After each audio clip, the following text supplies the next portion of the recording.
ডিমটা কি ধুইছিলেন না ধন নাই বলেন তো? না ধুইয়া দিছেন না ধুইয়া দিছেন? আর এই যে দেখেন তো আপনার রান্না করে এত অপরিষ্কার। আয় হায় আপা, জানতাম না, বিশ্বাস করেন জানতাম না, কিছুই জানতাম না। এটা আবার কি কিচেন টাওয়েল না টিস্যু পেপার? আপা কি এমনি কি রান্না বান্না করেন বুঝছেন? আপনার রান্না বান্নার তো কোনো খেই পাইতেছি না। হ্যালো সবাই, কেমন আছেন? আমি পরিকল্পনা, সাউথ কোরিয়া থেকে। ভাই কোনো কথা বলবো না ঝিঝি পোকার ডাক শুনবো? বলেন তো। সহজেই পাতাকপির স্যালাড খাইতে পারবেন।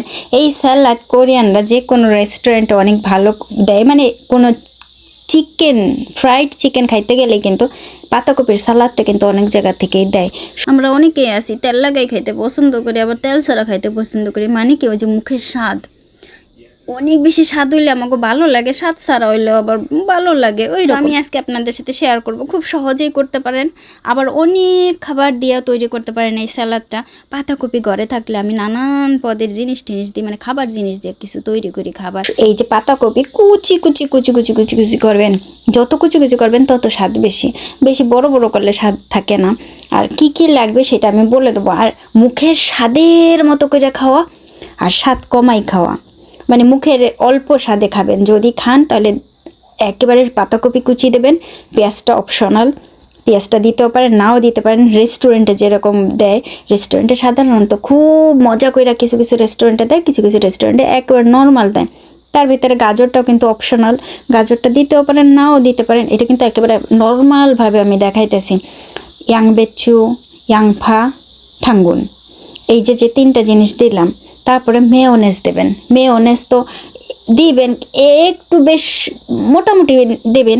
তার ভিতরে দেখেন পড়তেছে না, দেখেন তিনি এক নাই বুঝছেন, মেয়োনেজ কিনতে হবে। এই যে এক সমস্যা বুঝছেন, জিনিসপত্র ঘরে থাকে না। তার ভিতরে টমেটো কেচাপ দেবেন। কোরিয়ানরা টমেটো কেচাপ অনেক বেশি দেয়, আপনি একটু কম দেবেন, কারণ টমেটো কেচাপ অনেক বেশি দিলে না মুখটা টক হয়ে আসে।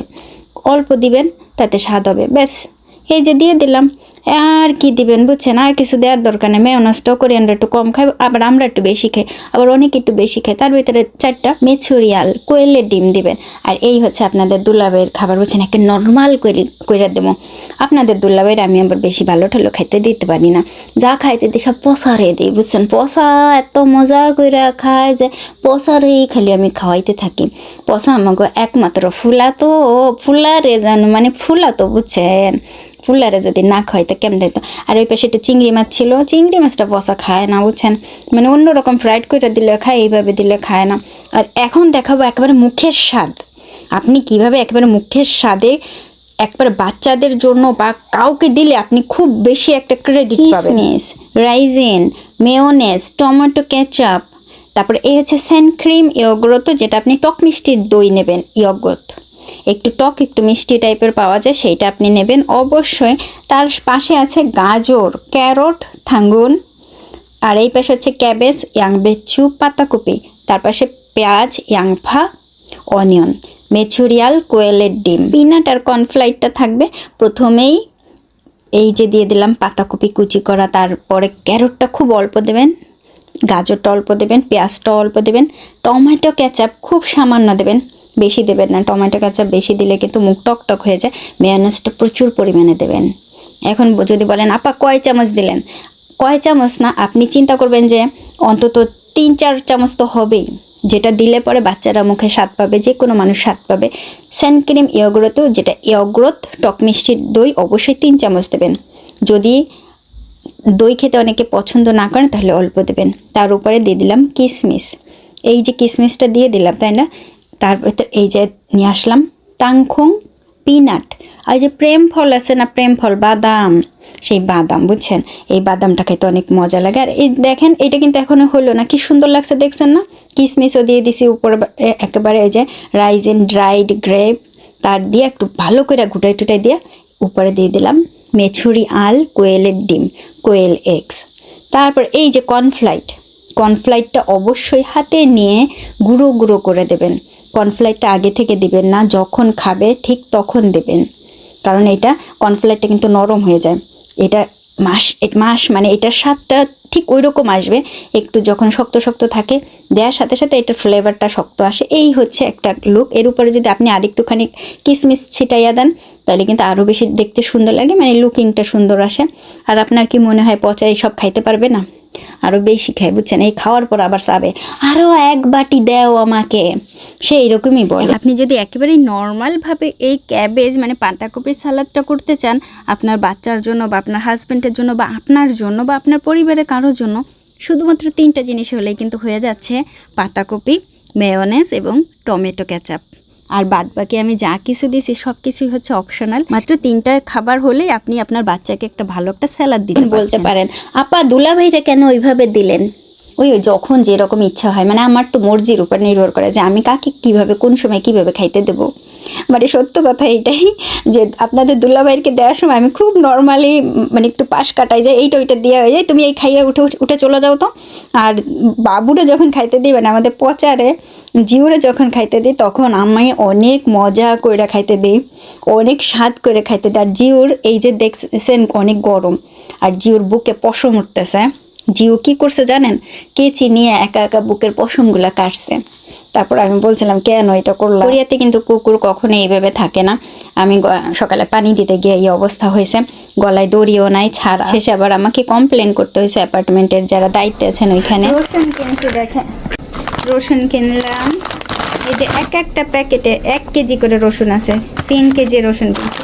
এখন কম দামে তো রসুন পাওয়া যাইতেছে সেজন্য কিনে রাখলাম।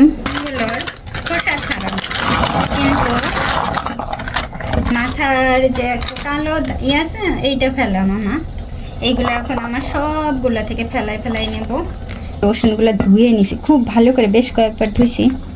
তা আমি কি করি, রসুনগুলো ধোয়ার পরে এই মাথাগুলো ফেলে দিই এইভাবে, প্রত্যেকটা মাথা এইভাবে ফেলে দিয়ে তারপরে একেবারে মিক্সচার মেশিনে 3ভাবে করে রাখি, পুরোপুরি ব্লেন্ড একটা, আর একটা একেবারে হচ্ছে গিয়া অর্ধ ছেঁচা, আর একটা হচ্ছে একেবারে আস্তে আস্তে। এই 3ভাবেই ডিপে বেশ কিছু রেখে দিই, আর অল্প কিছু একেবারে কাঁচা রাখি যে সবসময় তরকারিতে খাওয়ার জন্য, আবার নিয়ে আসি তরকারিতে খাওয়ার জন্য। আর ডিপেরগুলো যখন দরকার হয় তখন সেইভাবে রান্না করি, সেইভাবে কাটতে থাকি। এই যে এইভাবে সবগুলো কাটবো, কোথাও যদি একটু খারাপ থাকে একটু ফেলে দেবো। রসুনের মাথাগুলো কেটে রাখা, এটা কিন্তু একটা অনেক বড় একটা কাজ। এই কোরিয়ানরা রসুন বেশি খায়, কাঁচা রসুন হোক বা তরকারিতে হোক স্যুপে হোক, মানে ওরা তো স্যুপ খায়।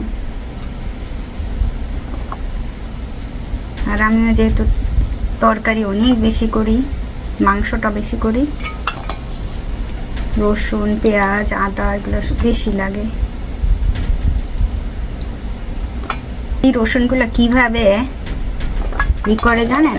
এই যে এত রসুন কিভাবে খোসা ফেলাইছে, মেশিন আছে, মেশিনের ভিতর দিলেও অনেক সময় এরকম খোসা ছাড়াই যায়। আবার একেবারে সত্য কথা, অনেকে আছেন বাড়িতে রসুন ছোলার কাজ করেন, খুব ই করে করেন, অনেক যাদের একটু টাকা পয়সা দরকার হয় রসুন ছোলার কাজ করেন, কেজির পর কেজি 30 কেজি 35 কেজি বাসায় নিয়ে যায় রসুন ছুলে তারপরে দিয়ে আসেন,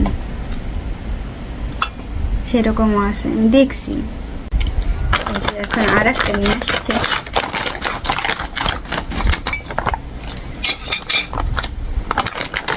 ভালো করে আবার ধুয়ে নিয়ে আসছে,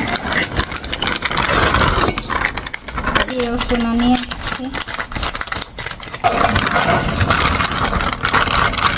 এই যে ধুয়ে বাইচা টেচা রাখলাম, পলিথিনের ভিতরে রাখতেছি, আবার এই যে সময় করে পরে ব্লেন্ড করে নেব।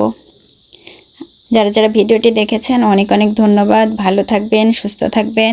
পরে আবারও দেখা হবে কোনো এক সময়ে, না মানে আগামীকাল।